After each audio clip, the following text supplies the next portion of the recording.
नमस्कार. मी अलकनंदा दुर्गे माझ्या चॅनलवर आपल्या सगळ्यांचं मनपूर्वक स्वागत करीत आहे.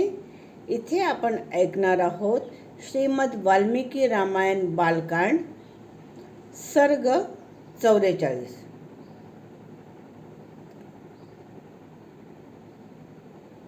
मी जप करते, तुम्ही ऐका. माझ्याबरोबर पण तुम्ही करू शकता.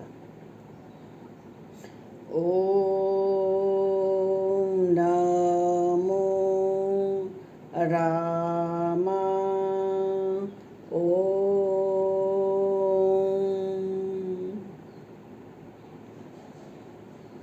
ओम नमो रामा. ओम नमो रामा. ओम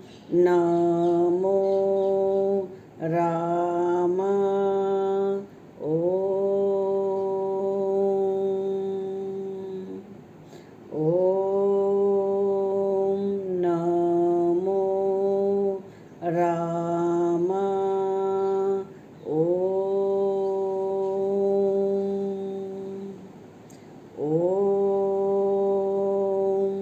नमो रामा.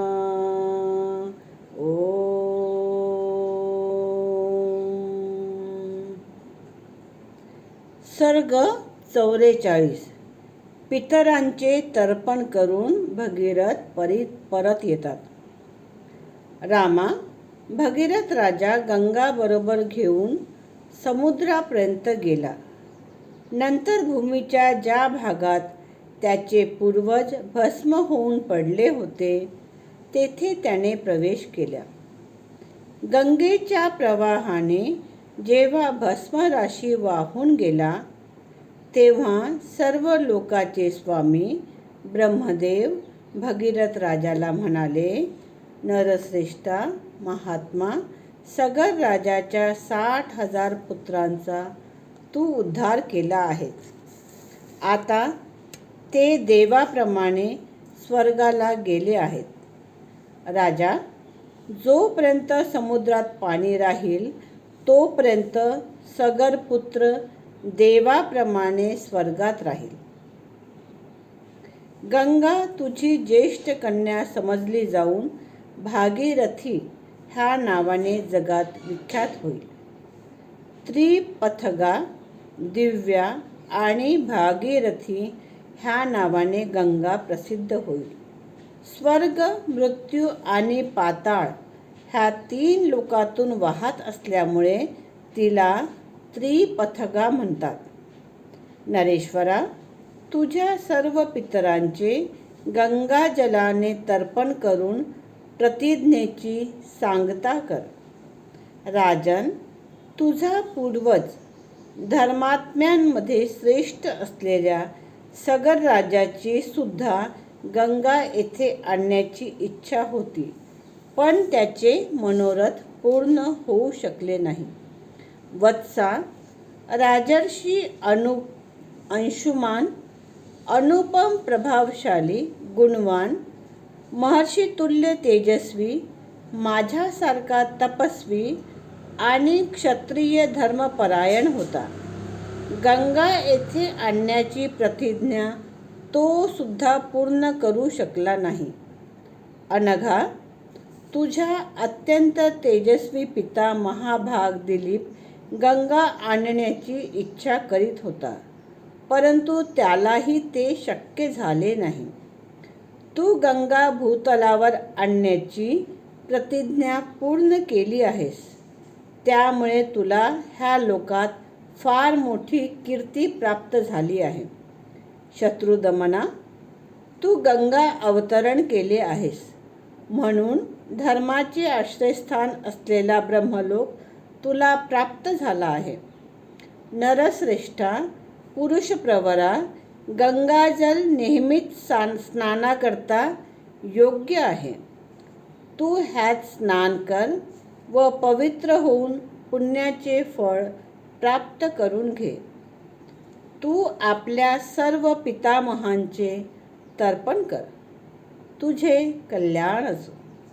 मी आता ब्रह्मलोकात जाईल. नरेश्वरा, तू राजधानीला परत जा. असे म्हणून देवेश्वर लोकपितामह महायशस्वी ब्रह्मदेव जसे आले होते तसे देवलोकाला निघून गेले. सुखाचा राजर्षी भगीरथाने सुद्धा सगरपुत्राचे क्रमशः यथाविधी तर्पण केले. नंतर तर्पण करून शुचिर्भूत झालेल्या महायशस्वी भगीरथराजाने राजधानीत प्रवेश केला व कृतार्थ झालेला तो राजा आपले राज्य करू लागला. राघवा, राजा मिळाल्यामुळे प्रजा फार प्रसन्न झाली. सर्वांचे दुःख नष्ट झाले. सर्वांचे मनोरथ पूर्ण झाले व सर्वांची चिंता दूर झाली. रामा, गंगेची हकीकत मी तुला विस्तारपूर्वक सांगितली आहे. तुझे कल्याण असो. संध्या करण्याची वेळ निघून जात आहे. गंगा अवतरणाचे हे मंगल आख्यान आयुष्य वाढवणारे आहे. धन, यश, पुत्र आणि स्वर्गाची प्राप्त करविणारे आहे.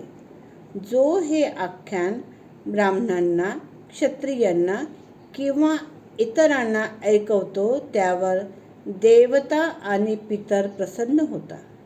काकुत्सा, जो हे ऐकतो त्याचे सर्व मनोरथ पूर्ण होतात. त्याची सर्व पापे नष्ट होतात. त्याच्या आयुष्याची वृद्धी आणि कीर्तीचा विस्तार होतो. हा सर्ग 44 इथेच संपलेला आहे. आपण पुन्हा भेटूया पुढच्या भागामध्ये. जर तुम्हाला हा सर्ग आवडला असेल तर चॅनलला लाईक करा, सबस्क्राईब करा आणि शेअर करा. पुन्हा भेटूया पुढच्या भागात. नमस्कार आणि राम राम.